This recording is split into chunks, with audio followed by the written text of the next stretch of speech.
resultado do mês de julho foi positivo para todos os planos da Fundação. Analisando o cenário externo e os Estados Unidos, que tem um impacto muito grande sobre o cenário nacional, e depois a gente vai falar um pouco do cenário local Brasil. Nos Estados Unidos, o ciclo de aperto monetário continua.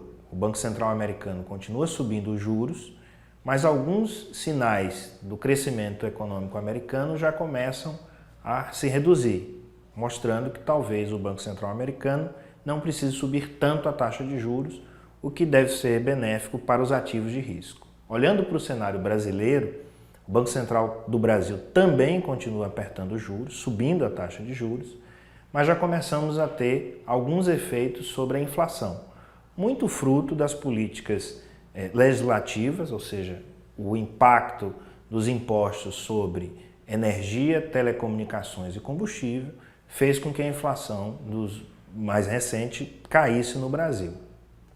Temos que esperar ainda o desdobramento desses efeitos para saber até que ponto o Banco Central para a taxa de juros. Entretanto, os ativos de risco já começam a responder positivamente. Julho foi um mês muito positivo para a Bolsa brasileira, quanto para a Bolsa americana, e isso se reflete na carteira de investimentos da Fundação.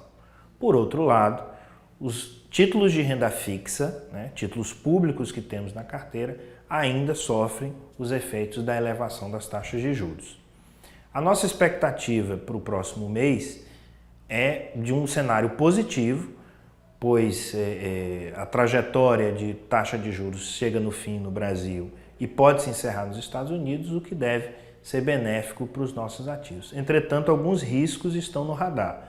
O risco geopolítico, da guerra da Ucrânia e da Rússia, a questão dos Estados Unidos com a China começa também a despontar no radar, e o nosso principal risco de volatilidade, que é o cenário eleitoral ainda indefinido no Brasil. Para mais detalhes e informações do que acabamos de explicar aqui, por favor acessar a área restrita do site da FACHESF.